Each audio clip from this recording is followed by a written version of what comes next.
What's going on, everybody? Welcome back into the 4D Chess Dynasty Trade Show. As you can see, Mike is not here this week.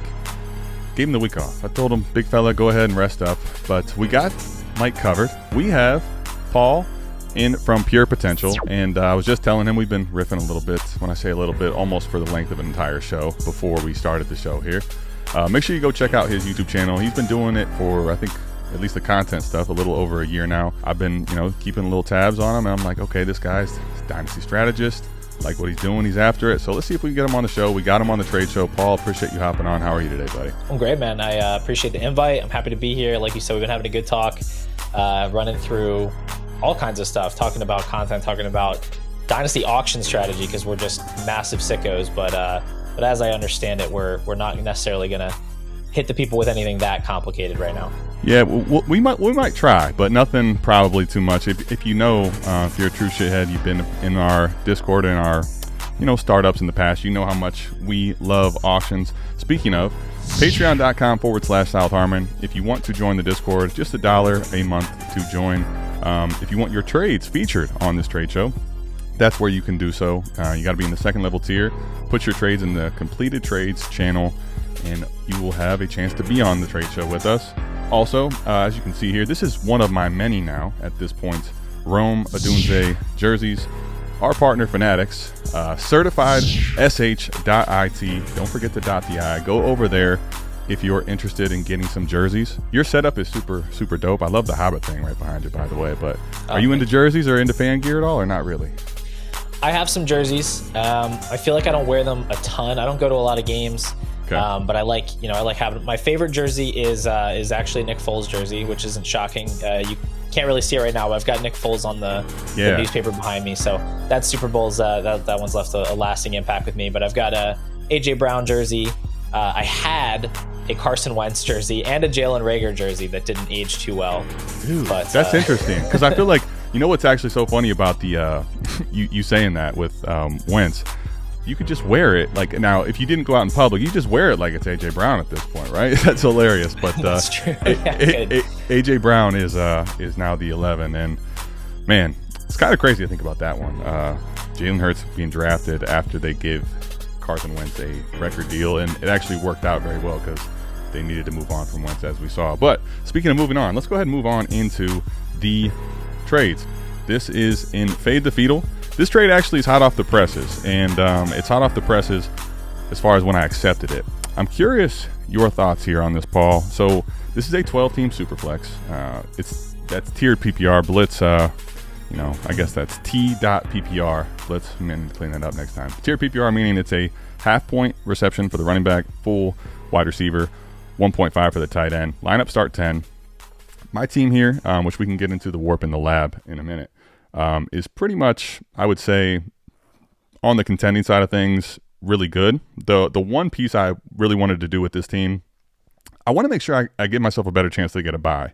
One of the things about, I think, winning the league, people don't necessarily realize this, but variance is just a bitch. It is not easy to win a league, period. But one of the best ways, actually, that I think is under talked about to win the league is the importance in actually securing a bye. One, because you just can't get knocked off in the first week of the playoffs, right? You only have to win 2 games instead of 3, and you get 1 week off. But it just seems like that part of it is so underappreciated, because it's not only there are you the best team in the league as far as points, and unless you're limping into the playoffs, you're in a really good spot. But the reality is, I think that extra week assurance makes it even that much more in your favor to win the league. So if I didn't make a trade like this, I felt like I wanted to make sure early on. Normally I wouldn't buy a running back, truthfully, in May. But my running back 2 spot is Najee Harris, which I think he'll get some run. I just literally don't have anything really as far as depth goes there. So I felt like while I'm moving my second, trying to really upgrade that piece made it worth it to do right now. This is also where shout out to, they call it the ATM at this point now, but you get an offer into you on Sleeper, okay? When the offer comes in, you don't have to take it, and you can actually just send out a brand new offer instead of hitting the counter button. I found sometimes that you can end up screwing up a deal by trying to counter back too much, and then the deal will be off the table. So he sent this to me. I was trying to see if I could get a kicker back, like a, Monanganai. He had I think Kyle Monanganai was on his team. Someone like that as a little extra to get into the deal. Wasn't able to get that from him. So then I went and decided, all right, let me go out to make sure in my league, everyone that might be willing to take a second for a running back, is there one that I prefer? So I went through all that. Basically in this league too, you got to know your league. There was no one in the league that was going to really part with a running back that's of starting caliber at this point. Everybody thinks they're contending in this league, which is interesting and a different dynamic. But curious your thoughts just on paper.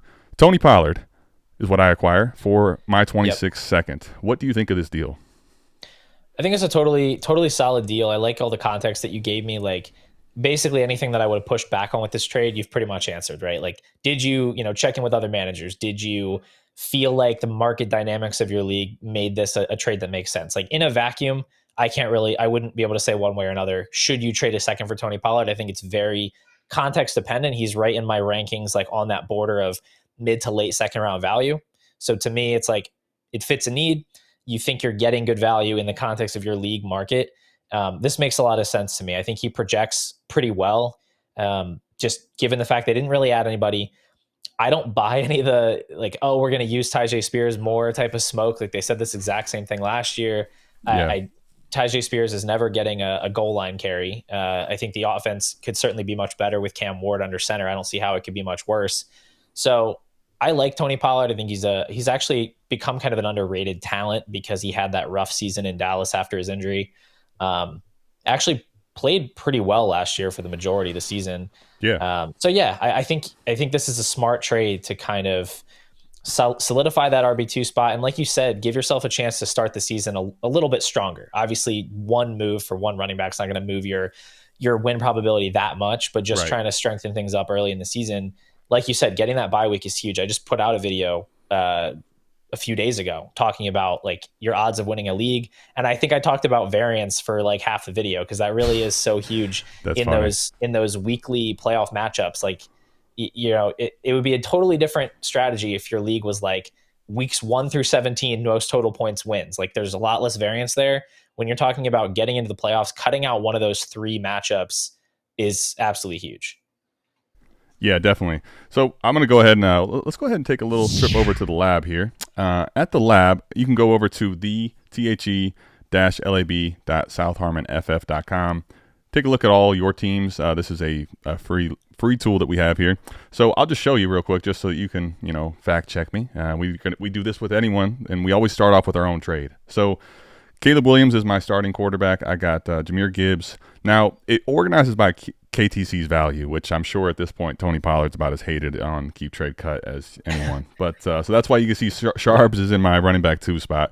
But then I have neighbors. I have Jackson Smith and Jigba. I have Garrett Wilson, Andrews, DK Metcalf, DJ Moore. One of the things I have still with leverage on this team and part of the reason I wasn't shopping higher than Tony Pollard, just to give context to this as well. I have Dak and I have JJ McCarthy as well as Caleb. So I have a legitimate, a true third quarterback to actually use in my arsenal later, and also give McCarthy to show some promise and make sure that I'm willing to move on from one of the other ones too, or JJ. I do have Russ. So like if a trade came my way that made sense to liquidate a third quarterback, I would be willing to, knowing I need to figure out something later, like let Russ be not let Russ cook, if you will, of old. Okay, I don't want to do that, but let him be my quarterback 3 on this roster.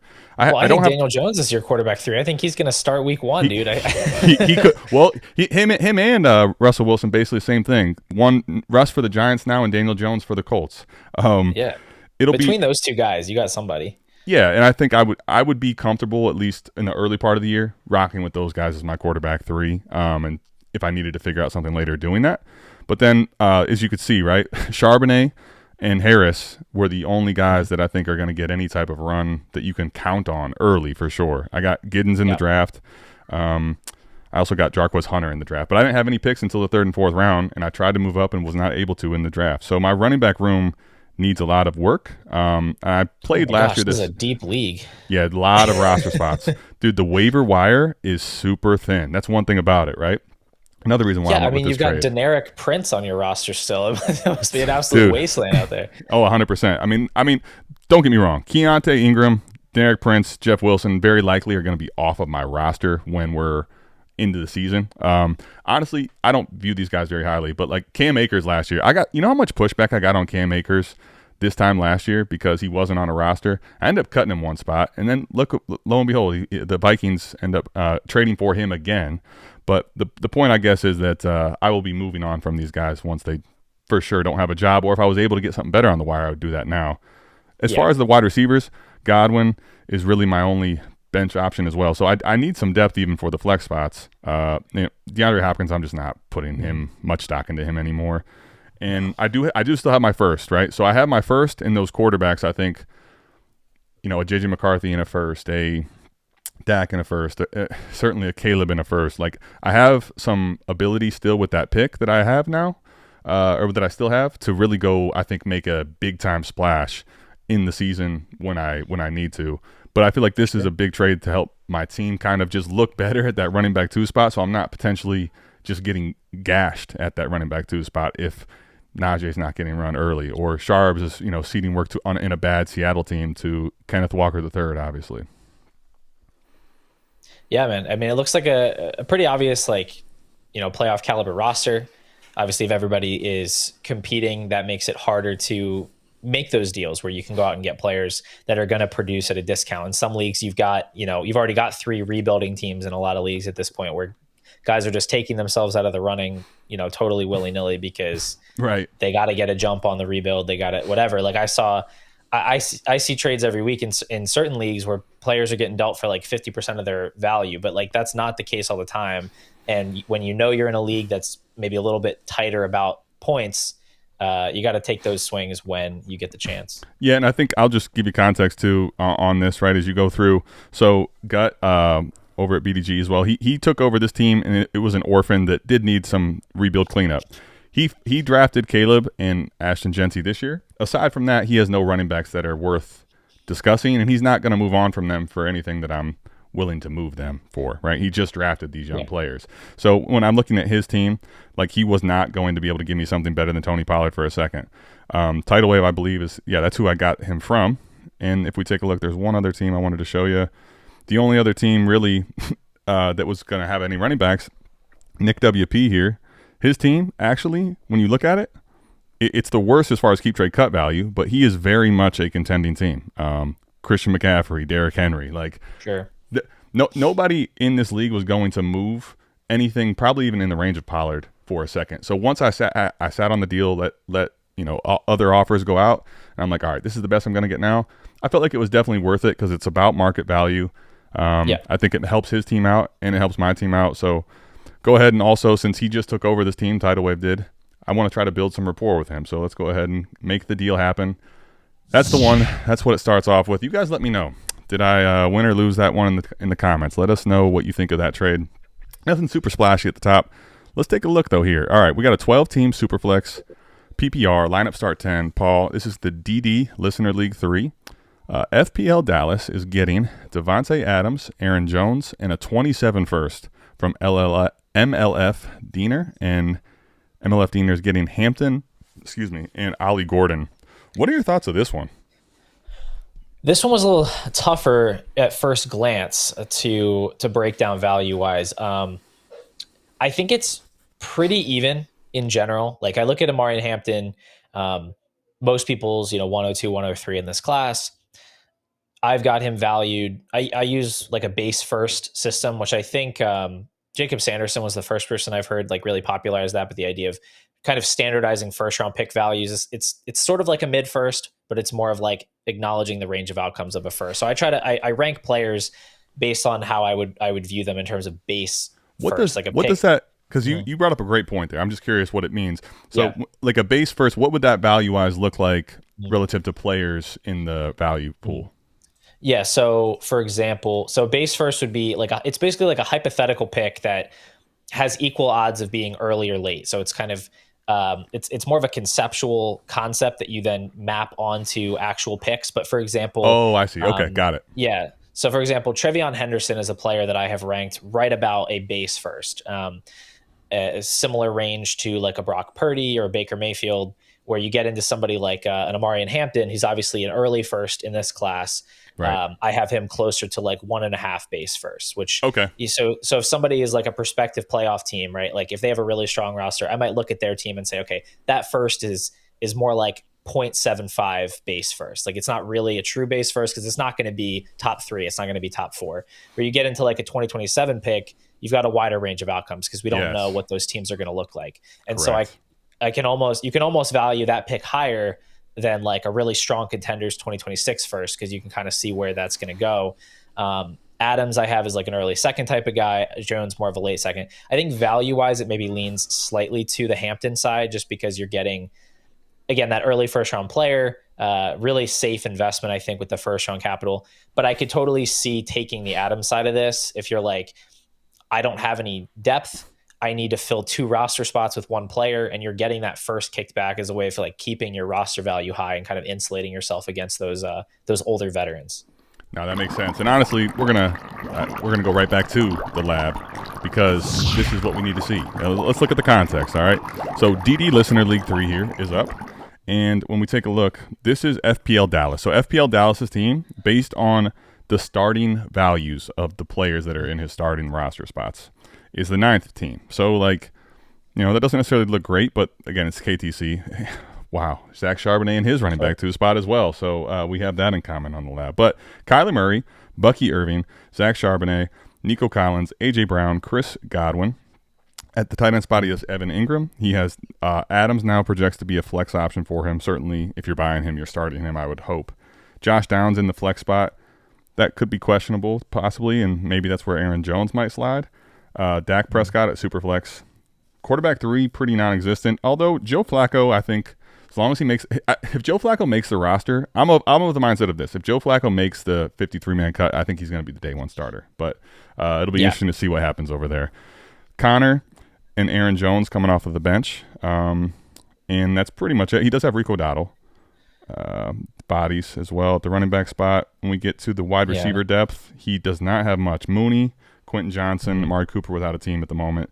So, I mean, on paper, I think you could argue probably the legitimacy of this team as far as how much it has punching power-wise at the top. But if you're going to contend with this team, I think looking at that roster, you could make the case that it would, want to have more assets in the flex spots and a little bit of depth. The thing I just look at, man, Paul, I'm curious your thoughts. I see a team right here that is aging, right, with A.J. Brown, Chris Godwin, Devante Adams now, right? You're Aaron Jones. You're relying on these type of players, and you're throwing your 27 first in the mix. I don't know that I love that. Well, he's the one getting the 27 first, right? Oh, you know what? I'm tripping too. You're right. I'm glad you caught that because, yes, that makes a lot more sense for this type of a team to be taking the 27 first and also still trying to contend. Okay, smart. Now let's take a look then at MLF. Oh, no. His team is right here at number 6. All right, let's take a look at MLF Diener. Paul's keeping me on track early because I had that trade in my head messed up. All right, so he has Drake May, Bijan Robinson, Omarion Hampton now. Sexy looking team. I don't know how much as far as contending it will be this year with Hampton and Drake May, but we'll see. Terry McLaurin, Matthew Golden, Calvin Ridley, George Kittle, Kyron Williams, Derrick Henry. I mean, definitely has some firepower. Baker and Tua, as well as Sam Darnold at the QB spot. Montgomery off the bench. Najee Harris, Ollie Gordon. As far as receivers off the bench, Cooper Kupp. Basically the only one really that I would be, talking about. He still has all of his 26 picks too. Interesting. What are your thoughts now? Yeah, so looking at this team, would you mind scrolling back up to the top of this one? So this team, I think, is a little fragile. You've got Henry, Ridley, Kittle, Kyron, all strike me as guys that could potentially lose a lot of value within the next year or so, right? Like Kyron's kind of in a sketchy spot where as far as his volume is a little bit fraudulent, and then you've got Henry, older guy, Kittle's older guy, Ridley, all of those guys are over 30. And then you've also got Tua and Darnold on the bench, both kind of volatile quarterbacks. Montgomery. There's a lot of potential fall off risk from this team within a year. I don't know how much necessarily that factors into the decision making process for the initial trade, but I think I feel pretty good about having this this particular team's 2027 first. Like I think there's it's a worthwhile shot bet, this is right? a top 6. Yeah. I 100% agree with you. Here's I guess, and you tell me what you think about this. See, one of the things I think, I made a video last year. So this is in August, right? So right as the season's getting ready to kick off. And at that point especially, it feels like a lot of times people feel like they got picks burning a hole in their pocket. Like, I got to get players in the lineup. And when I look at this team, like, to me on paper, I don't view having Aaron Jones, like, I don't know. I feel like Aaron Jones and Devante Adams going away to just get Hampton, like, I just don't know that I'm saying for sure when I get a guy like Hampton, right? Is he guaranteed to give me that much better production this year than all these other guys, Kyron Williams, Derrick Henry, David Montgomery? Wouldn't I maybe have just been better off, like, letting those guys be my flexes and running backs, and then use my 27 first with something else later to go buy like a true positional upgrade in scoring? Like, that's the way I would have rather probably approached it personally. Yeah, it feels like what he's trying to do is use Hampton as both a productive asset and a store of value. But in reality, like, it's more efficient. I think it's more efficient to use the players for points and the pick as a store of value. Like, individually, those assets are going to do their jobs better than just having Hampton. Like, there are worlds where it pans out, and Hampton down the stretch is just so good that he kind of moves into that next tier up of value. But I think you're paying for a lot of that up front, where what if he does struggle, or what if he is in more of a split with Najee than we expect? Like, there's a lot of ways this could go. What if he gets hurt? He's a running back, right? Like, there's a lot of ways this could go where you don't actually recognize that value gain, and you're also probably not adding a lot of points to your roster in the meantime. So I don't think it's like a trade that's necessary. I'm very, very wary of trading first that are 2 years out, unless it's like an absolutely smash trade where I'm getting, some kind of top 24 locked in type of asset. Yeah, and I also like for FPL Dallas, this move to me so easy because one of the things about classes and the values, it's always different and changes based on what people think and the community thinks. But the 27 early first is like this, absolute gem that's so hard to find and everybody would like to have. Exactly. So if I even have a pick that can position, like, I could position and dangle like it is that, right? Even if it doesn't become 1 or 2 or 3, if I can dangle it in that range, I feel like those are the type of assets that I'm always adjusting and trying to account to how can I get them on my team, because those type of picks can be moved for mountains. Yeah, let me know what you think of this. It's something I've been thinking about. Obviously, I'm trying to acquire 27 firsts as much as I can because, like you said, it's a very highly acclaimed class. People are very, very excited about it. I think there's potential that we see Arch Manning stay in school and potentially be part of that class. So that would throw a wrench for sure. Yeah, and that could even boost the stock of it even more. But my thought is, I almost think it might be worthwhile if you pick up some 27 firsts this offseason, potentially looking to move off those during the 2026 season or even the offseason prior, because I think there are going to be so many leagues where there are multiple managers that are actively tanking to get the early picks. Like, we saw this with the Caleb Williams class to an extent, not so much this past year because there wasn't such a clear answer at the top. I think you're going to see so many leagues where there are multiple managers that are like sending everything away to tank. And if you have someone else's 2027 pick, I'm actually not sure how likely it is that ever turns into a top 3 pick, because the team that doesn't have it isn't going to be tanking. Like, they might suck, but they're probably just going to like luck into enough wins to finish 4th or 5th because there are going to be 3 other managers tanking. That dynamic's not going to exist in every league, but I do feel like there are leagues where that's going to be the case. And maybe you even recognize more of a value gain on that pick ahead of time before people are caught onto that. Yeah, it's funny as you're saying that. I think one of the things when I'm always trying to bet against the right people and get in early first, but I guess one of the things to think about is it's never always counting other people's pockets, so to speak, right? They always, if they're out of their pick, have the incentive of trying to drive this team not as 102, 101. So exactly, never underestimate a manager in Dynasty's ability to further depreciate their team in the future and win now when you're like, why would they do that? Well, because you have their pick and they might not even be thinking the same way you do. To that point, though, I will tell you some of like two of the best teams I built. Now, I will admit, looking back, my goal was to do a full nuclear rebuild where I was kind of building around the 23 class, but I also cheaply acquired 2024 picks. And what ended up happening with those teams was I basically leveraged the 24 class in the season, like you're talking about, where, okay, I drafted some 22, 23, and I had some other players in there. And now I use those 24 picks as leverage to make a juggernaut. And I think, to your point, the 27 class, and this is true of any class, but when there's hype around it, that type of a pick can turn into, in a trade before you actualize the draft pick, almost as much as the pick would be if you made it on the clock. Now, that player that you draft, like in the 24 class, I don't remember the specific picks, but if I went back and looked, 24 class was so loaded that I might rather have that 24 player, right, than I would the return I got. But at the time I got that return, it helped me win titles. So to your point, yes, I think it's a very smart move. And I think in general, to the other point that you made here, one of the best ways to make sure I'm getting early 27s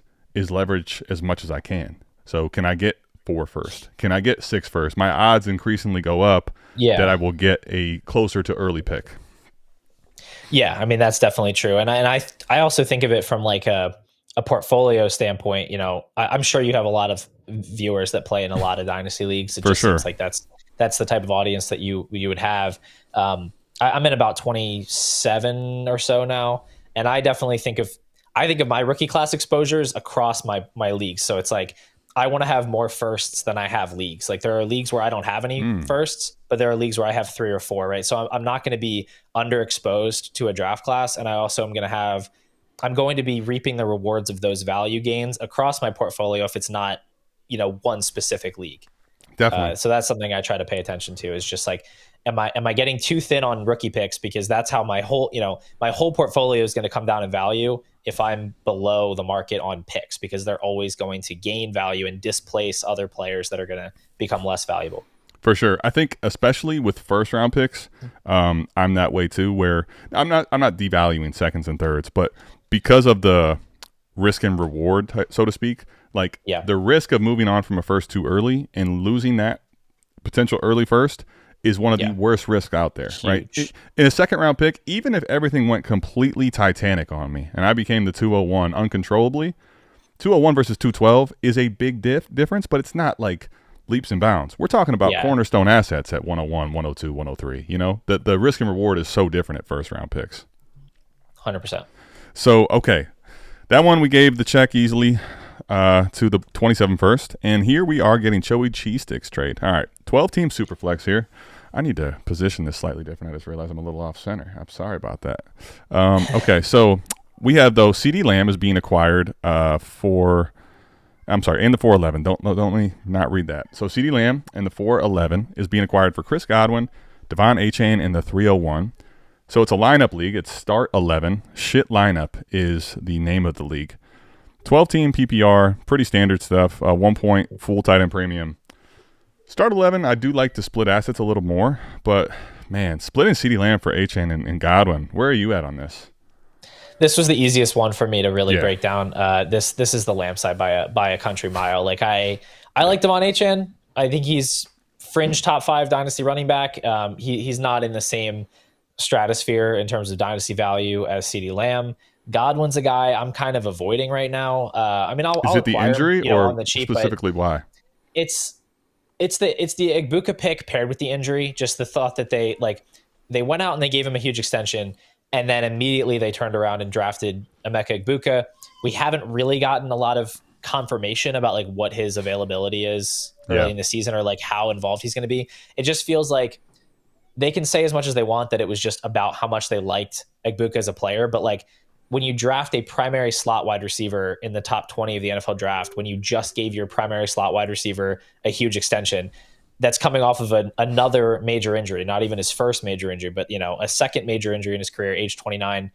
I just think there's enough smoke there where like I'm not going to be super surprised if he ends up maybe not running a full route share this whole season, just being kind of a 13.5 points per game type of guy.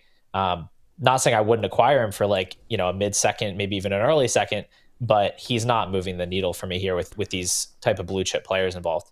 No, that makes sense. I mean, and as soon as you talk about like the cost, I mean, sure, certainly he should be in the second round range, no question about it for Godwin. I think the scary thing that you just mentioned though, to note, is Chris Godwin going into last year, I will admit, is one of the players that I was buying actively and was in on, and people were kind of split, and some even said like, this is kind of noise, the going back to the slot thing. I was pounding the table of no, that's not the case.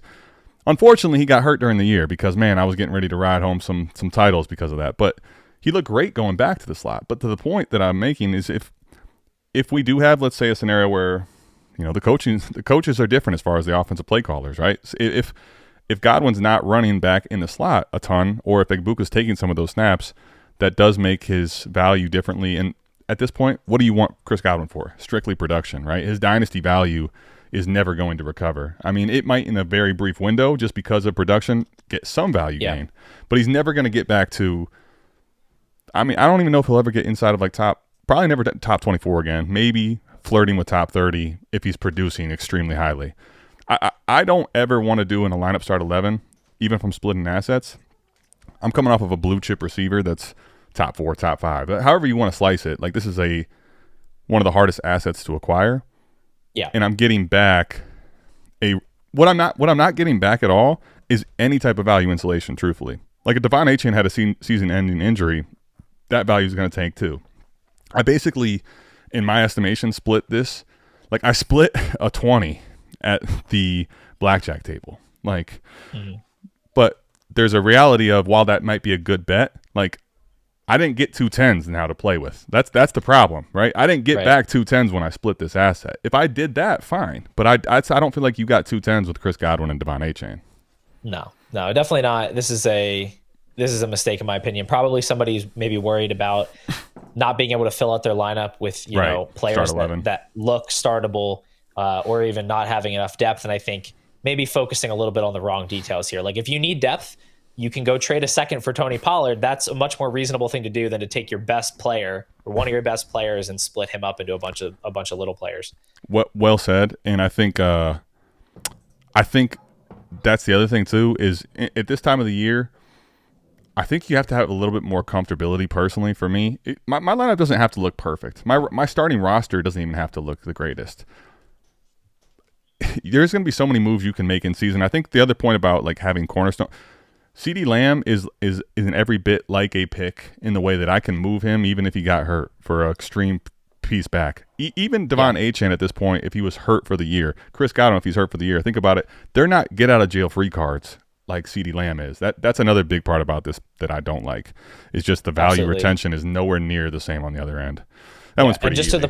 And just to your point on like being uncomfortable, definitely something I've worked on is like not feeling like I have to plug every single hole in my lineup that could possibly happen. Like, I had a league last year, Superflex league, where I just didn't have a third quarterback in the offseason. I don't really remember why. I think I traded one of my 3 quarterbacks away, and I had Lamar Jackson and Justin Herbert, and no third quarterback. And I was like, well, I'd like to plug that hole. Sent a couple of like cheap offers for guys, didn't get anything. Just like, whatever, neither of them have a bye, in the first week of the season. Let's just see what happens. Sure. And ended up having just 2 active quarterbacks the entire year. Didn't ever acquire another quarterback. Made it to the finals. Like, I didn't need that third quarterback. They both had bye weeks. I played non-quarterbacks in the Superflex those weeks. They didn't get hurt. Obviously, they could have gotten hurt, but I think it would have been a bigger mistake to go send a first-round pick away for some backup quarterback just because I was like scared that I might need them. And I was like, I'll just play it by ear. If the need comes up later, I'll go make a deal, but I'm not paying up front for that insurance that I might not even need.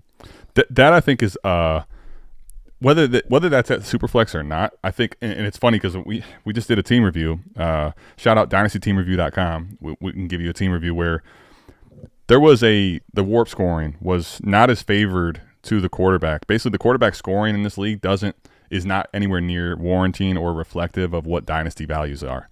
So we basically said, hey, we should you have three quarterbacks, and honestly, we would be moving Mahomes in this league because Mahomes might be able to get you a serious haul back. Yeah. And then in that scenario, we see a team that has excess quarterbacks. I think you can go buy your quarterback 3 from them. Well, turns out as he goes to buy this quarterback 3, this guy starts playing hardball. And I'm like, you know what? Like, I want to have a quarterback 3, but you don't have to have it in May. And you don't have to send away a future first. And who else is giving a future first right now for this quarterback? So he's kind of sitting there with 2 quarterbacks. But I think regardless of whether it's a quarterback or not, being uncomfortable about that, think about it this way. I think about like the tube in the toothpaste, right? You send away your future first, the toothpaste is out. It's gone. You're not going to ever get that back in there. And if you did, you would never want to use it, right? Like the point is basically you have that shot still to use that future first or whatever you would send away for that quarterback in the moment. And I think the issue is, okay, maybe you pay 20% more because you have to do it and pay the premium then. But the reality is you've lost the like leverage, so to speak, or the ability to use that now, that future pick on whatever you wanted to. That if you buy an older quarterback, let's say you buy Dak. Let's say you buy Dak for that, right? Now, if you want to move Dak, you probably can't move it to half the league because or at least some people in the league that are trying to go get picks. They don't want Dak Prescott. They want picks. So I think that's what you kind of lose on in that. Yeah, and another thing that just came to me recently, or like that just occurred to me recently, is like you do have to pay more when you make those moves in season, but that's because you're getting a known quantity. Like imagine you go buy Aaron Rodgers to be your QB3 before his first season with the Jets. Like you're like, I need a QB3. Aaron Rodgers is old, but he's going to start the whole year. And he tears his Achilles in week 1. It's like you just paid for this asset that you get nothing for. So like maybe you would have had to pay 20% more for Rodgers in week 6 or 7, but at least you know you have a quarterback that's going to score you points the next week as opposed to like a total nothing asset. Right. There's a shorter window now for variance and bad things to happen to you, 100%. And that can be worth the premium in itself. So Mr. Wonderful, almost always in the trade show it seems. And of course he's getting 4 first. I mean, 14 team Superflex. So obviously the quarterback and the scarcity and the value drives way up. 14 team Superflex PPR, tight end premium, lineup start 10. This is Ultimate Dynasty Champions. Okay. When I read this to you, I'm just curious, like off the rip, your first thoughts. But Justin Herbert and Omarion Hampton. So we're talking the, backfield basically. Quarterback and running back at the Chargers, and a 26-second from Warren G. He is receiving Maddie McBean's first in 26, a first and 27 from Warren G and Nick Roberto, as well as Warren G in 2026. 226, 227s, or Herbert, a second, and Hampton. Just initial thoughts here, Paul. Man, my initial thought here is it feels pretty even in a 14-teamer where I would view Herbert as like a little better than 2 firsts. It just depends. I feel like I need to see the rosters where these firsts are coming from, right? Like if one of them is very clearly early, that could change my mind. But you're thinking in a 14-team league, if these are playoff caliber teams, some of those firsts are going to end up being a little bit later than you might think. Again, the 14-team aspect makes it a little bit harder to get a quarterback like Herbert, and the safety that he has as a long-term starter in a 14-team Superflex is a lot more valuable, even than in a 12-team league, I think. So I think you're getting what I would consider 2 top 30 dynasty assets. I think there may be better ways you could use 2 first or 4 first, but I don't know if it's necessarily the worst way you could use them if you have a really big need at quarterback as well. No, that makes. I mean, I follow what you're putting down, and of course, Mr. Wonderful, he's in 30 leagues now and second pager, but we got it up here, the Ultimate Dynasty Championship. Listen, I think one of the things that can become pretty common, or you can see happen, is people that have a lot of leagues, they just get into, and I've been guilty of this before, like perpetual rebuild, right? You just stay rebuilding and you don't realize when you're going to come out of it. But yeah, I do think if I'm going to rebuild, I would like to be kind of like this, where my values are low and I get a bunch of picks back. So that is nice. We'll see what we got here. As far as Maddie McBean, of course, his team is up at the top as far as starters. And one thing about it, when I typically see this, Paul, on the lab, 68-11 versus 5-1-1-7. Obviously, that tends to mean you're probably going to have some younger players. But that means probably, like, if I was going to be leveraging picks away, a lot of them, like, it's because I'm absolutely juicing a roster. So let's see if that's actually what happens here. This is kind of crazy. Caleb Williams and Justin Herbert are quarterback in Superflex. Genty, Hampton, Malik Neighbors, Brian Thomas, Brock Bowers, Marvin Harrison Jr., Garrett Wilson, and Alvin Kamara round out his flex options. Kyler on the bench. I'll be honest with you. I don't like buying Justin Herbert for this type of a price if I have Kyler on the bench. Like, I'd rather roll with Kyler Murray, frankly. Yeah, no, that makes that. See, that's why I say I do care about seeing the roster, because like I could understand that investment in Herbert if you have no viable QB2, where you're like, I need to get some long-term security at quarterback because there is so much scarcity. When you're buying a guy that's gonna again bump Kyler down to QB3, I think that's maybe getting a little bit too cute with the value of those picks, where you could just go buy somebody way cheaper and ride out those picks and kind of see where they land and use them maybe more efficiently down the road. Yeah, I mean, yeah.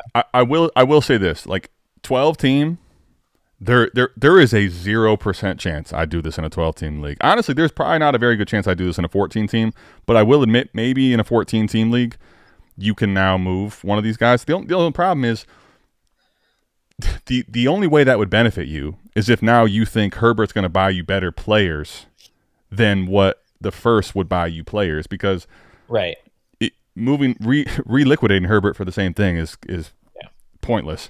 I don't like this trade personally from that standpoint alone. The other thing I'll mention, this is one of the things about 14 team leagues, right? Quarterback scarcity and values all should go up. The elite ones, the high end ones should be valued more. But one of the things that kind of gets lost is the players get spread across all the teams, which now means you see benches like this. Like, sure, that starting roster looks ridiculous, and it is good. Yeah. Dude, you don't have anything on the bench. Trevor Etienne, Kendre Miller, Austin Eckler, Quentin Johnson, Wan'Dale Robinson, Kayshon Boutte, Jalen Tolbert, Pat Bryant, Mason. I mean, literally bye weeks even. Like, even if your team stays totally healthy, which – listen, knock on wood, I'm not wanting anything bad to happen to your team, but something probably happens. Even if nothing does, you don't have even bye week replacements here. Like, you have literally – I would rather see this investment put into a couple either really good bench players or, you know, like competing with the flex spot. Maybe Kamara doesn't have to be relied on a weekly basis in this new offense. Like, I would much rather have seen that value put elsewhere. I'd rather trade two first and get like Tua and, you know, Kenneth Walker or something, as opposed to just getting Justin Herbert back, because you do not need the 3 stud quarterbacks. What you do probably need is more bodies that are going to get you through this season here. So I agree. It's going to be harder to move the quarterback than it would be to just move the picks. Like, there's nothing more liquid than rookie picks in the vast majority of leagues. Yep. So yeah, probably an unnecessary move here. Yeah. You know, so here's the crazy part to me anyway, where this is 100% a zero. Okay, the 27 picks now, all right, you can't see them because we got the lab up, but Warren G and Nick Oberto, right? So if you're Mr. Wonderful now, let's talk about Mr. Wonderful, because it always feels like I have to glaze Mr. Wonderful every week on the trade show. This is what we do, you know? But, like, if you're the last team in the league, right? So if you're the worst team in the league, you're already in contention for the 27 first. You have control over that, right? But Nick Roberto's team is the other 27 first, which – let's just go ahead and take a look just to be sure. I mean, so it's got Hurts, Gibbs, but then, oh my goodness. Dude, this is a 14-team league that's projecting to have to start Dylan Sampson and Tyler Algier. Like, oh gosh, no. And so that's one. I am not moving that pick in this trade. Is that the 26 first? That's the 27. That's the 27 first. So now, and the other 27 first, right? So that's one of them. The other 27 first is Warren G's pick, which, when I look at his team, supposed to be better, but let's see. Sharbs and Tajay Spears at running backs. I mean, it's okay, Jackson Smith and Jigba, but like Likely, Zay Flowers, Ricky P, Jaden Reed, Baker. There's no chance. There's no chance I'm moving both of those 27 first. Yeah, one of those picks is going to be very early, if not both of them. And now Mr. Wonderful has. When I talked about leverage, remember I talked about leverage. We weren't. A couple times, you know, Paul and I first doing our first piece together, we're just kind of riffing here, and I talked about how I want to leverage, dude. If you're leveraging right now on paper, 3, including your own, of the top 4 potential picks in the 27 class, and all you had to move away was Hampton and Herbert. This is easy, man. This is easy. Ridiculously I agree. easy. With the team context, it definitely leans to the pick side. Like I said, I think you could make the case for it depending on what those rosters look like and what the team getting the players look like. I don't think he needed Herbert, and I don't think moving those picks makes any sense this far out with how weak those rosters are. For sure. Let's say that roster had some really great players even off of the bench, like, or even, usable dynasty, not necessarily high dynasty value, but very good producers off the bench. And it's like, all right, all I need to do is just secure a legit or a high-end score at quarterback. I'll tell you one thing, though, that I want to see is just like – actually, I don't. Not on this trade. I would maybe make a case for if it was closer, like in the lineup roster construction. What does the warp look like in that league? But it's not. It doesn't even matter. It doesn't even matter there. It's way too much. I'm not giving up those two picks that weren't my own. See, I went out and got those picks. I had leverage there, and I wasted it, I think. Big Corey is the next team up. 12-team Superflex, PPR, 1 point tight end premium, lineup start 11. We've been pretty standardly in these lineup start 11 leagues here.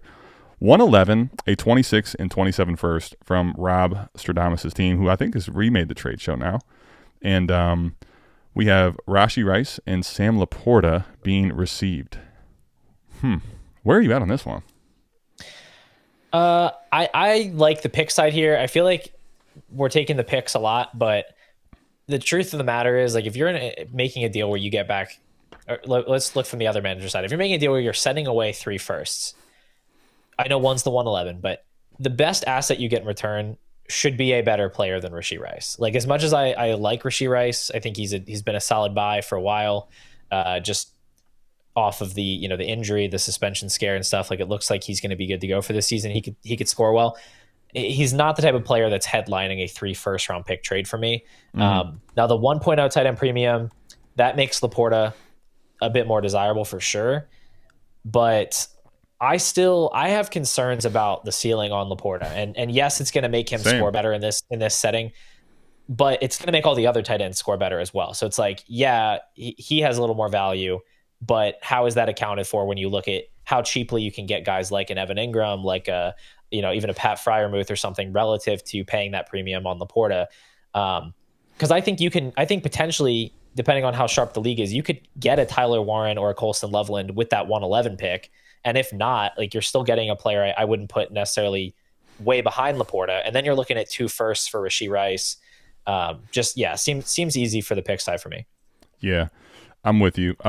Let's go ahead, though. We will pull up the warp tool for the first time here on the trade show today.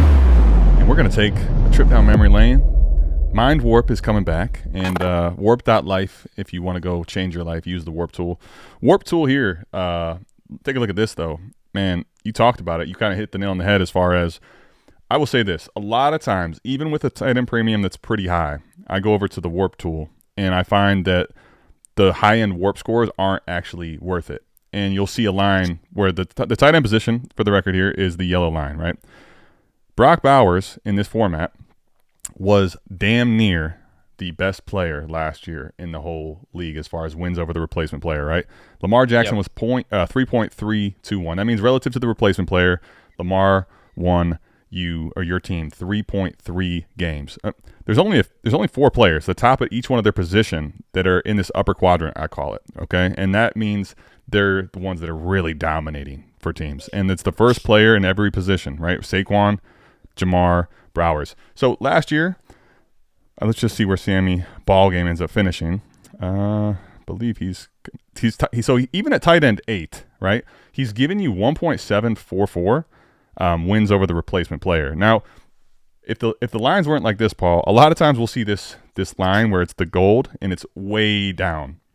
So what'll happen? What I like to do is I like to go directly right now. So from Sam LaPorta, 1.7 wins. We're talking about a player last year that's better than T. Higgins. Like, Cortland Sutton isn't that great, but it's similar to Drake London. Sam LaPorta, even in a down year last year, was actually really good in this league as far as the scoring goes. So that does at least change the way I look at. I mean, it was going to be a clear runaway for the picks, and I still think I probably would rather have that. But at least in this league, you can say, man, the tight end premium is worth it and does get to the point where, like, you're talking over over 2 warp, there was 5 tight ends last year in this format. That's not very often I see that. The one thing I will say, though, about LaPorta, and this is, more of a player take, like the amount of times Ben Johnson had to work in trick plays to get touchdowns for Sam LaPorta, which was where a lot of his value was baked in, and him being gone, the guy that brought LaPorta in, I'm a little leery of Sammy Ballgame moving forward. Not saying he's not a good tight end, but that I would want to pay to say that he's one of the difference makers at the position. That's where I think I have a problem. I agree with that, and yeah, definitely. I like this. Yeah, I like this look at it. That comes in a little bit higher than I would have guessed offhand as far as how he compares to some of the other players. So that's definitely good to know. But I share your thoughts on the player side of things. Like, I just don't see a world where he's going to be consistently earning more targets, or at least more valuable targets, than we're going to see from Jameson Williams, and then obviously Amon-Ra St. Brown. When you're not that clear second best target earner on the team, it's just really hard as a tight end to hit a legit ceiling. Right. And so I think he can be a solid floor play where he's going to be safe because he's young and he's talented. But unless you see an injury to one of those two guys, or like a real big change up to the offensive strategy for the Lions, I just think he's going to be more of a guy where the value's tied up in years remaining rather than peak production. And that's just not the type of asset I'm usually targeting in deals like this. Yeah, I agree. The last thing I will say, and we're going to spend a little more time on this one because I think maybe after looking at the warp, it's warranted. We're going to go check out the lab here. Rob Stradamus' team, the team acquiring. So we're at the top. Okay. What I immediately have to see, right? Sam LaPorta has to be clear and obviously a weekly starter, as does Rashee Rice, to even make me think about it. It looks to be the case. I mean, this is wide receiver 1. How do you feel about this team, though? Is it worth leveraging these picks away for this? So Baker, Saquon, Achane, Rashee Rice, Jalen Waddle, Godwin, LaPorta, Jonathan Taylor, Josh Jacobs, Joe Mixon.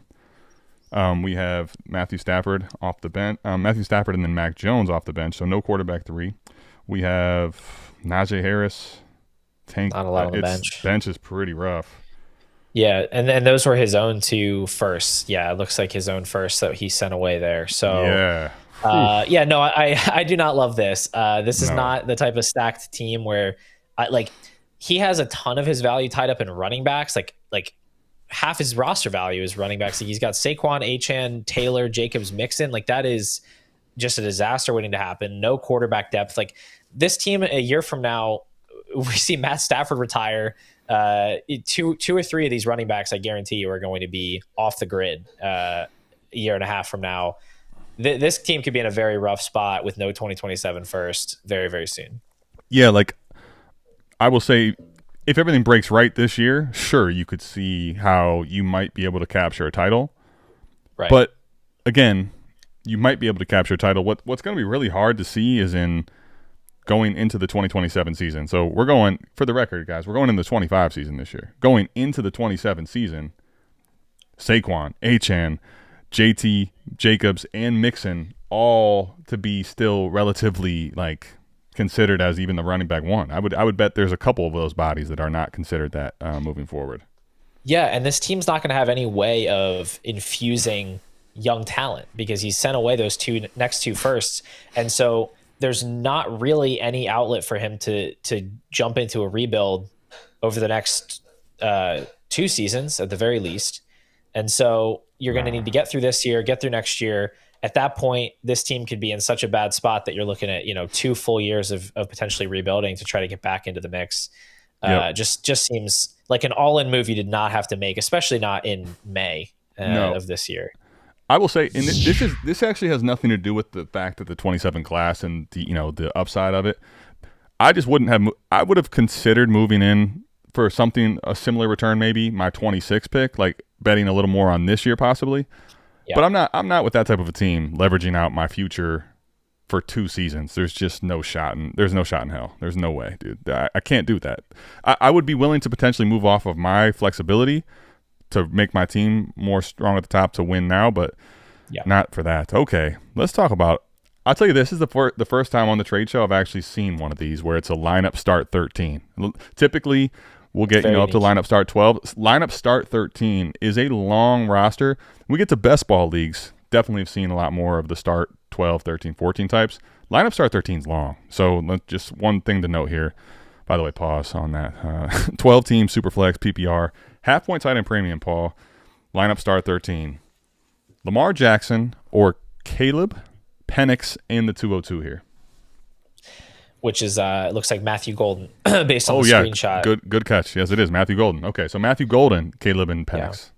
So the start 13 here definitely complicates the evaluation. In a regular 12-team start 10, I don't really have to think about this. Like, I'm taking Lamar. I want to be consolidating around superstar players that are going to potentially lead their position in points. Like, that's just easy for me. Right. In a start 13, that's a little bit of uncharted territory for me, where I don't think I have any leagues actually that are more than start 11. But I know that those can get thin. Yeah. Just on pure value of how I have these guys ranked, like Caleb plus Penix plus Golden does add up as far as like if I'm just total value at first. I'm just looking at first. Like, I've got Lamar at like 3.5 base first. I've got Caleb sitting around 2. I've got Penix around a little more than 1. So like it definitely adds up. So I can see making this deal. Like, if we go and look at this team and their only quarterback is like Bryce Young or something, like I could understand, maybe you need to make a deal like this to fill out your quarterback position. Don't love sending away Lamar, but I at least like that you're getting back 2 quarterbacks that can both gain value this season if they perform well. It's not like you're getting guys that are depreciating. You're not getting guys like Geno, Stafford types of quarterbacks. Like, Caleb Williams has a legitimate path to being a first round startup pick, depending on how things play out with Ben Johnson. Penix, probably not that high, but like, he's going in the 4th, 5th round. He could totally be, a 3rd rounder. He could get into that, I don't know, like Herbert zone if everything works out really well for him. So I think you're giving yourself outs to gaining value. You're expanding your quarterback position. You're filling out a lineup spot with Matthew Golden. I can defend this deal for sure.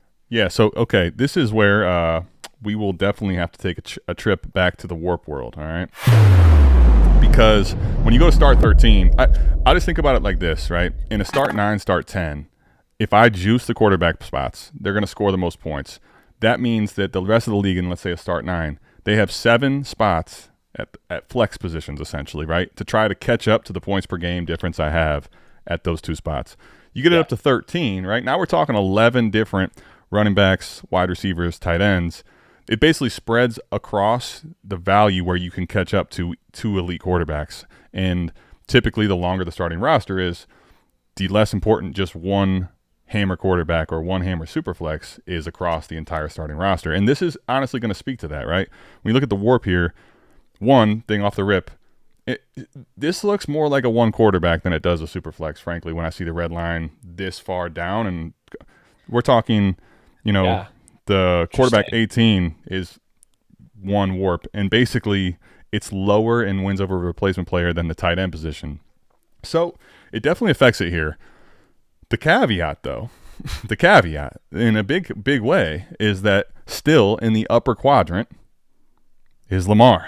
So it's like, oh man, it is like the merging of these 2 worlds is really tough, because here's what you have, right? On the one side with Penix and Caleb and with the Golden pick. I mean, you look at this receiver line, and this is what you typically see like in a best ball league, because in best ball, any one of the receivers automatically becomes your starter if the points are there, right? Which means that wide receiver 50 is really valuable. But because we're starting 13 here, even guys like Tank Dell last year, Michael Pittman in a horrible season, right? Stephon Diggs. This list, these guys are well over 1 replacement player. Wins over the replacement player, right?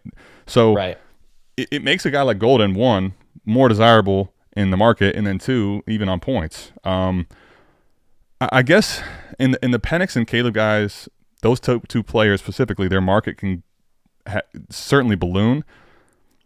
Here's what I will say. If Caleb Williams has a great season for the Bears and Ben Johnson can turn him into a legit producer, I think he's even in the neighborhood of a top 7, 8 quarterback next year. I think you run away with this trade pretty easy, because you can probably move Penix now for something. But, man, I would also think, I guess for me personally, moving on from Lamar, I would like it a lot more for the side if you got different value than Penix. Like if you told me it was a Golden and another receiver like that, okay. Yeah. That's a runaway. I think now the problem is, or at least what I'm thinking of, is can I move on from Penix to get now I'm using the start 13 a lot better. That makes sense. Yeah, I'm struggling to wrap my head around how that wins over replacement works for the quarterbacks. I guess it's just because you're starting so many other positions relative to the number of quarterbacks that are being started because there's so many lineup spots. Exactly. So that's exactly right. Exactly what you just said. So think about it from the standpoint of in a start 13, right? Actually, let's go over to the lab. Let's check that out because the lab will give us a good visual on how the roster actually looks, whether that's a start 2 wide receiver or whether that's like, starting, what do you want to call it? 2 receiver, 3 receiver, how many flex spots. What I'm seeing here, you got quarterback is Caleb, running back is Bijan and Jordan Mason, but you got 2 running backs, 3 receivers, a tight end, which then means you have to start, what is it going to be, 5 flexes? 1, 2, 3, 4, 5. Yeah, you got to start 5 flexes. So, and this is the reason I think it's important to think about the number of flexes, but also just looking at Rex's team. Right now, they're projecting, based on his dynasty value, Harold Fannin and Jatavian Sanders are in the lineup. So, essentially, if you were actually able to utilize the lineup correctly, and you have wide receiver 2 or 3 types in those flex spots, you could be destroying the person on the other end that has to start a super undesirable players in that range. Yeah. When I'm looking at this though, I can see though he did have Lamar as his only quarterback because it looks like he's got Caleb and Penix, and then his next man up is Dylan Gabriel. So I definitely can see the thought process of what he was trying to do here. Yeah. Good call and good catch because now you are actually utilizing start 13, right? You had Lamar, but you're getting Penix and Caleb both in your lineup, and then you're getting a flex spot. I mean, Matthew Golden is a borderline flex to wide receiver 3 on this team. Let's see what his team looks like. In a start 13, it's tough to consolidate 3 assets. Lamar, Charbonnet, Sampson, JSN, Travis Hunter. Is he punting? I don't know, man. I don't like this. This team's tough. I'm not sure what you're... He's got Herbert and Lamar, and he has very little players at other positions. That's a tough one. Is there... Okay, here you go. He's got another 26 first. I'm thinking that's kind of what I was actually thinking about. It was like it's very hard to grab a Lamar on a team that's rebuilding. And if you think if you thought your window could be next year, to consolidate to that would make sense because he's so good. It's just I have a tough time even arguing that even if you added a couple more picks in the 26 class, that you're strongly making a case for this team being a contender. So I'm not necessarily sure the goal of the consolidation here. If you're telling me in the start 13, if I was just ridiculously flush, sure, I could make the 3-for-1 trade here because I'm in the position to. But in start 13, it just makes it's crazy, man. Isn't that really crazy to see how the difference is with start 13 there? Like I would not have expected it to be that sharply down, frankly. It definitely changes the math. And with that guy trading for Lamar, it doesn't really make any sense because he clearly is a team that needs more value. And Correct. Penix and Caleb and Golden are all assets that are positioned to gain value if things go well. Whereas Lamar, as much as he scores points, he's not going to rise in value. So it's like you're not in a position to win now. You just traded a bunch of guys that could theoretically, as a group, could be worth a lot more than Lamar by October or November. You've given away that opportunity. I don't really understand it from his end.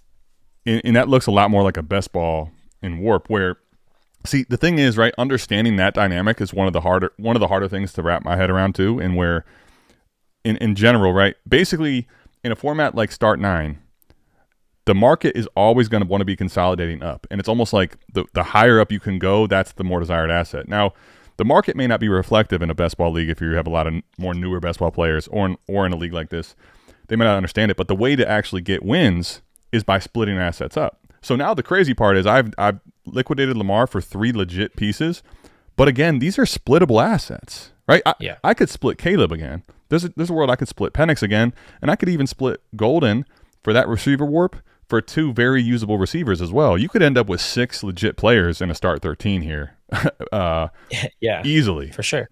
So I I like it for the side getting the pieces here, which, man, start 9, I would not want that, frankly. No chance. So that one's pretty interesting. All right, Sir Frosif is a new Patreon member again. Patreon.com/South Harmon if you want your deals featured on the show.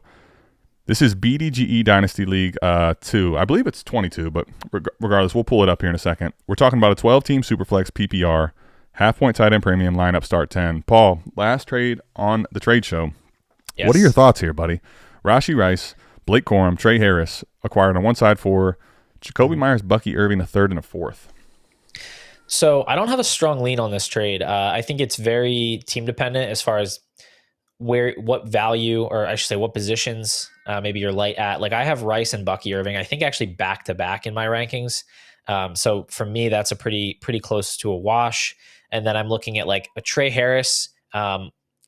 Depending on how you look at him as a player, I could totally see like Myers and a third for Trey Harris seems fair enough to me. And then Corum for a fourth. Like I don't put a lot of stock into Corum. A fourth round pick is as good as a dart throw for a backup running back as you can really make. So this feels dead even. Like I don't think this is a trade that has a clear winner or loser. It just might fit one roster better than another. No, I'm with you. And I think this one to me is not a warp discussion as much as it is going over to the lab and let's take a look at what the teams kind of are. I don't know that you're going to have let me see what the teams are before I start talking. Sir Frosif, okay, is getting the Rashee, Corum, and Harris side here, okay? So his team has currently Jalen Hurts, Caleb Johnson, James Conner, Garrett Wilson, Rashee Rice now wide receiver 2, Jaden Reed, George Kittle, Trey Harris projecting to be a flex option with Michael Pittman. He has Brock Purdy. Moving on from that running back position, though, right? Let's take a look at the running back room overall. Is now Caleb, James Conner, Jordan Mason. He does have Rashad White and Devante, which I know it sounds horribly gross, but they could be more usable than people want to give him credit for this year. Yeah. 4, let's see. Then the other team, this is where it's interesting. He didn't give us the team name. So I have to go find through the abyss. We have to go through the abyss to find out we gotta find where Bucky Irving is, right? Hopefully he'll show up. He should show up. He should be a top guy, typically. Yeah. It should be easier to find. Okay, there it is. Nice. So NAXOB is getting Herbert. His team is Herbert, Bucky, Breece Hall, Puka Nacua, Marvin Harrison Jr., Travis Hunter, Colston Loveland, Josh Jacobs, TJ Hawkinson, Cam Ward, and Sam Darnold. Also has Russell Wilson. The running backs, though, right? Well, for him, I'm looking to see he's got Jaden Blue, Tajay Spears, and then a bunch of dart throws. Bucky Irving, Breece Hall. He had Josh Jacobs too. Does this change? How much does this change it for you, if any? Yeah, it's really tough because I think the Rice and Harris side pretty clearly has more runway to gain value. Like right. Rice, if he comes back and is performing like he was last year, he's going to jump in startup value to a degree that I don't expect from Bucky Irving, just being a day 3 running back, being a running back in general. Just it's much harder to see those big value spikes. So, and then Harris versus Myers, obviously Harris has all of the value accrual upside on his side. But what I don't love is that the team that sent away Bucky Irving is kind of in a running back deficit at this point. And then also starting Trey Harris. Not that losing Jacoby Myers is some great loss, but it feels like that team is maybe he's positioning himself to flip into maybe a retooling season where he doesn't necessarily have the pieces. I could understand maybe taking on more liquid assets in that sense to kind of get ahead of it. Right. But certainly the roster that has Bucky Irving and Jacoby Myers, this team's looking a little more coherent right now as far as what the plan is moving forward. Yeah. So I will say Frosif, who's getting Rashee, Corum, and Trey Harris, put into the trade channel a little context. So he says this is the first year out of a startup. The first year out of a startup, his team made 4th place, but I felt like it was a little fraudulent as a true contender. So my goal here was to try to pivot off of Bucky, since I think he's currently inflated in the market for wide receivers that have potential to gain value. And I think that was what you kind of alluded to as well. So I will say this.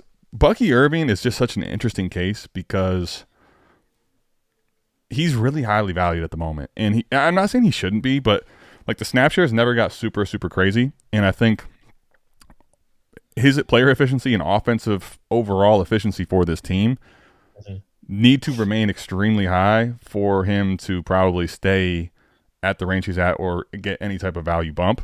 So I personally probably lean the other side. Now, I will say I get it from the standpoint of trying to, I think about Trey Harris, right? Trey Harris especially. If I can move off of the value of Trey Harris and get myself Jacoby Myers, which might give me cheap production in this type of a league, and go for what you think is another hammer running back, I can get behind the idea there. I think that probably comes down to Rashee Rice, frankly. If you don't believe in Rashee Rice or you think he's overpriced, you probably don't like that side. And if you're more of the mindset that he has a chance to gain value, come back and be the true wide receiver one on this team, I think that side could end up winning by quite a bit too. Yeah, and that's why I say, like, I like Bucky and I like Rice. I like both players, so I don't have a strong lean. Like, I think it would not surprise me either way if this trade ends up being super even. If one side ends up running away with it versus the other, like, I could see this playing out anyway. Like, if this trade happened in one of my leagues, I would not be making some kind of a comment about, you know, one side getting the short end of the stick. It seems like a pretty even dynasty trade to me. No, I think you're right. I think it's a good trade to end on. I think it's a fair trade. I can understand the idea for both sides. And, you know, a lot of times a new member will come in here and just try to dunk on somebody and flex. This is not one of those type of trades. I think this is a very fair and good trade in a dynasty league. So I like to see those, and I like to make myself, Mike, Paul, whoever we have on the show, think a little bit more. So with that being said, if you do want to come have your trade on the trade show with myself, with Mike, with Paul, any other guests we're going to have, make sure you hit up patreon.com/South Harmon. Go to the completed trades part of that channel and put your trade in there to become one of the trades that we review here every week on the trade show. By the way, this is our 4th week in a row, and we were talking about kind of kidding around with the comments. You know, last week we became on fire in NBA Jam, and so what we do this week, we had to pull one up from half court. We got Paul here, absolutely killing it with us. So appreciate you hopping on, man. Just curious your thoughts on the Dynasty Trade Show for the first time. What were your thoughts of the trades overall, and kind of the way we, you know, go about it, looking at the lab and looking at Worp and everything? Yeah, man, I think it's a great way to operate. And honestly, like, these are tools that are available, right? Like, you can go online and find these things. I think people should be more mindful of that kind of stuff. You know, the league settings, the size of your lineup, the premiums that are out there. Like, go do the research on how these players are actually impacting things in your leagues, because you can go pay for somebody's dynasty rankings, but they're not going to be personally suited to your league. So I think there's a lot of digging to do below the surface. You know, as far as what I wrote down before the show, like, I changed my mind on several of these deals after digging into the context of the rosters, after looking at the wins over replacement. You know, there's a few of these, like the Hampton and Herbert deal for all the picks, the Lamar Jackson trade in the Start 13 league. Like, those are ones where I kind of changed my mind just because we were looking at how it actually played out in that specific league. So I definitely think I like that approach, and those are useful tools. Make sure you go check out Paul at Pure Potential over on YouTube. The channel looks great. All the stuff over there that he's putting out. Aside from that, we will see you back here, same time, same place next week for the Dynasty Trade Show. We're out of here. Peace.